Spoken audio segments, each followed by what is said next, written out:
on s'intéresse ici au mouvement dans un champ de force centrale conservative.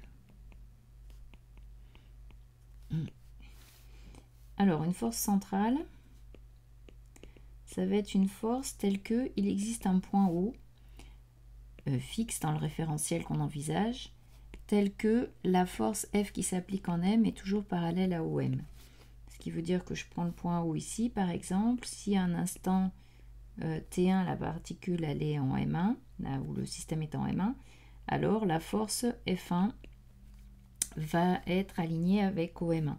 Si après je suis en M2, la force F2 va être alignée avec OM2, etc. Donc, les coordonnées les plus adaptées dans ce cas-là, c'est les coordonnées sphériques.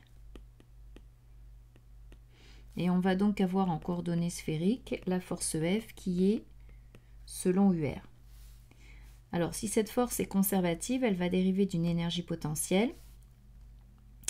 Donc, du coup, elle va s'écrire F, qui est donc du FUR, qui va s'écrire moins gradient de EP, qui donc en sphérique, puisqu'on n'a qu'un terme qui est suivant, en fait, elle s'écrirait moins 2EP sur DRUR, moins 1 sur R DEP sur Dθ Uθ, moins 1 sur R sinus θ DEP sur Dφ Uφ.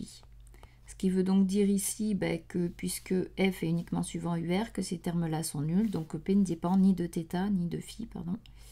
Donc du coup, EP ne dépend que F aussi, et F va donc s'écrire F de R UR, et j'ai EP qui lui va dépendre que de R, avec F qui vaudra moins DEP sur DR. Donc ce sera une force répulsive dans le cas du dessin que j'ai fait ici plus haut, c'est-à-dire F est bien selon UR, puisque le vecteur UR ici, en sphérique, est dirigé comme ceci. Donc là, dans le cas que j'ai pris ici, c'est bien une force répulsive. Donc si F est positif, c'est-à-dire si DEP sur DR est négatif, donc si EP décroît quand R augmente, et ce sera une force attractive si F est négatif, c'est-à-dire si EP croît quand R augmente. Alors, on va s'intéresser aux constantes du mouvement. Donc on prend M qui est soumis à une force centrale. Dans le référentiel R galiléen. Et on va lui appliquer le théorème du cinétique. Donc on suppose que la seule action, c'est la force centrale. Et donc, on va écrire le théorème du moment cinétique par rapport au point O. Donc dl par rapport à O sur dt égale la somme des moments des forces. Donc il n'y en a qu'une, c'est le moment de la force F. C'est-à-dire c'est OM vectoriel F. Or, par définition, F est parallèle à OM, donc ça fait 0. Donc on trouve que le moment cinétique par rapport à O est un vecteur constant. Donc ça, ce sera le cas à chaque fois qu'on aura un mouvement, un point M soumis à une force centrale. Donc, du coup, le moment par rapport à O étant constant, on va donc en déduire que OM vectoriel F est toujours un vecteur constant, OM vectoriel MV, est toujours un vecteur constant, un moment cinétique par rapport à O, donc c'est une constante, c'est OM vectoriel MV.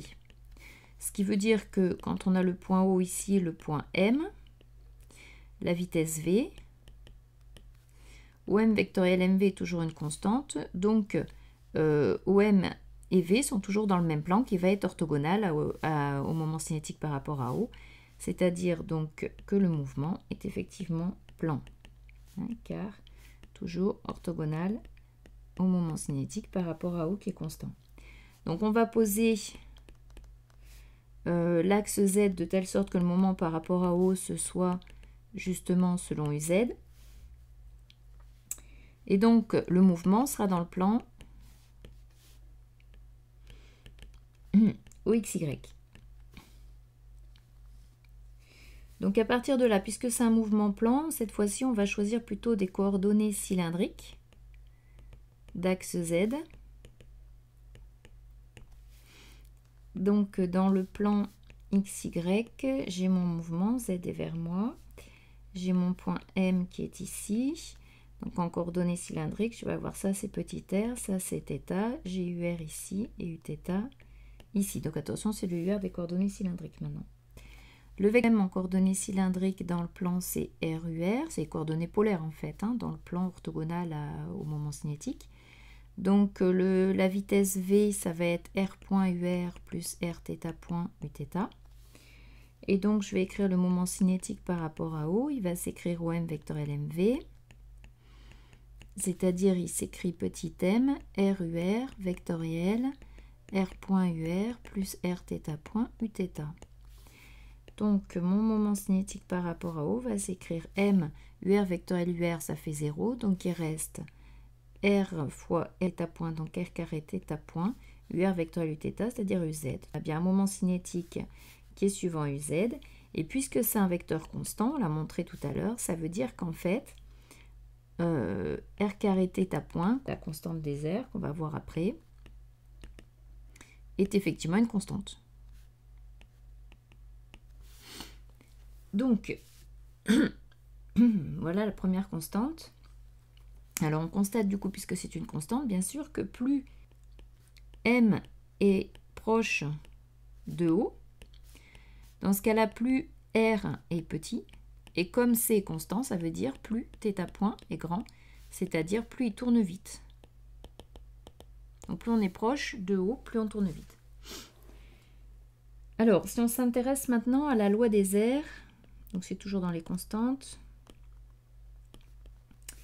l'idée est que lorsque le système, donc on a le point O ici, lorsque le point M va se déplacer pendant dt, donc là on a l'instant t, là on a l'instant t plus dt, on va donc avoir ici une longueur r, ici r plus dr, et puis l'angle θ ici donc qui varie de θ à θ plus dθ, donc ça nous fait une variation de dθ.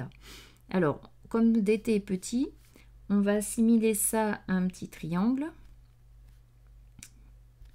où on a O ici, m de t plus dt, et on va s'intéresser à cet r, hein, donc à l'air ici qui est balayé par le vecteur OM pendant dt, c'est-à-dire en faisant sur ce schéma-là, ça fait l'aire de ce triangle. L'aire de ce triangle, on va prendre la hauteur du triangle ici, et qu'on va appeler petit h,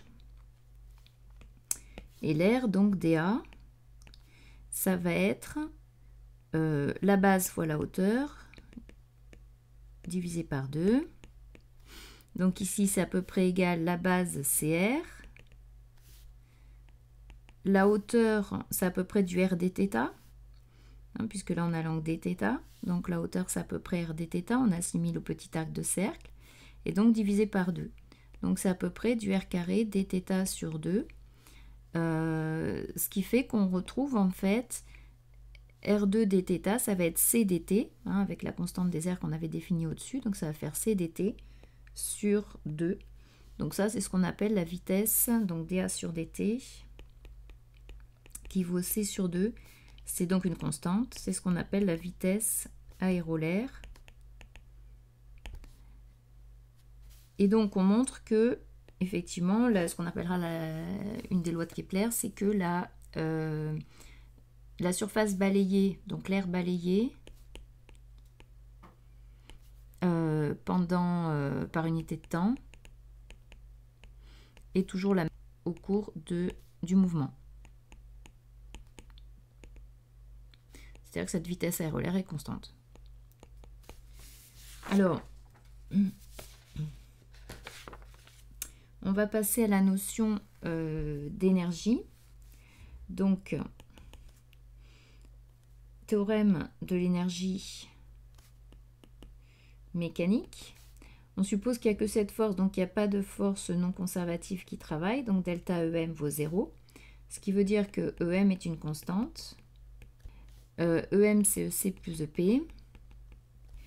On a EC qui vaut 1/2 de mv carré, c'est-à-dire 1/2 de m Donc V c'était R point UR plus R θ point Uθ. Donc on va avoir R carré plus R point carré pardon plus R θ point au carré. Donc du coup notre énergie mécanique qui est une constante va s'écrire 1 demi de M R point carré plus 1 demi de M R carré θ point carré plus EP. Alors comme on ne veut pas faire apparaître le θ point et qu'on sait que le R2 θ point, MR2 θ point, c'est L0, on a donc R2, on a donc θ point qui vaut L0 sur MR carré. Donc en remplaçant dans ce terme-ci, on trouve que l'énergie mécanique s'écrit 1 demi de M R point carré plus, donc je mets au carré, ça fait L0 carré sur M carré, donc il va rester un M ici. Et je vais avoir du R4, donc il va rester du R carré en bas. Plus EP. Et du coup, comme on ne voit plus apparaître le θ point, tout se passe comme si on avait un point matériel qui avait un mouvement seulement avec une seule coordonnée, donc un seul degré de liberté, qui serait R, hein, et qui serait du coup soumis à l'énergie EP plus, comme si j'avais une énergie potentielle, EP plus L0 carré sur 2M R carré. Donc cette énergie, on va l'appeler l'énergie potentielle effective.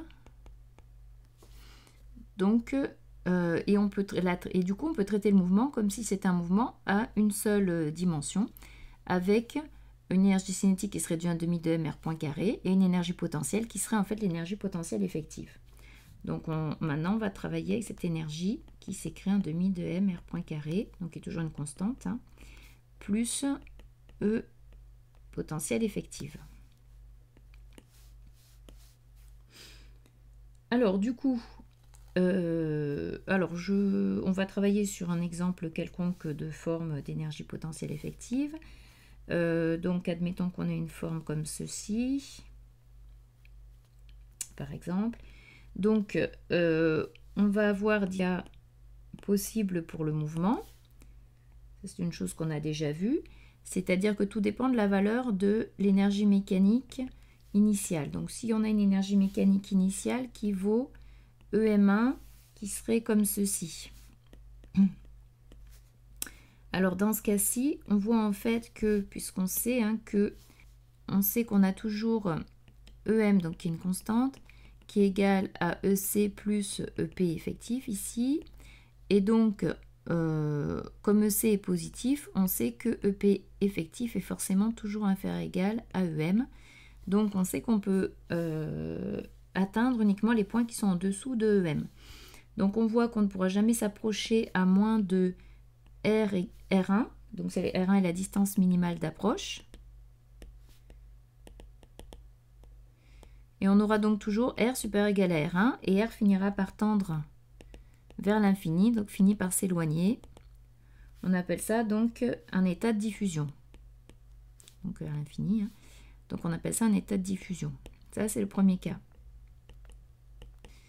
Alors deuxième cas, j'ai EM qui serait égal à un EM3, ici que je vais faire en rouge, qui serait ce cas-ci où on atteint juste la valeur qui est là.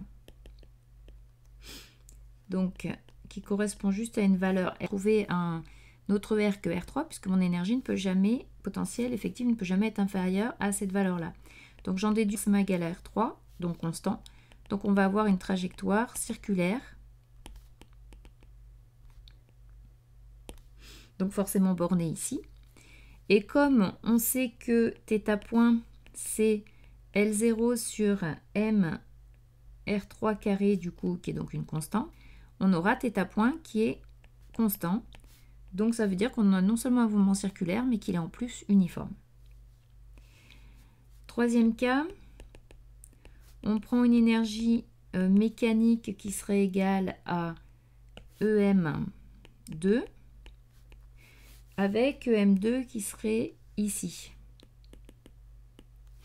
Alors on voit ici qu'on peut aller entre un R min ici et un R max ici, donc toute la zone qui est là.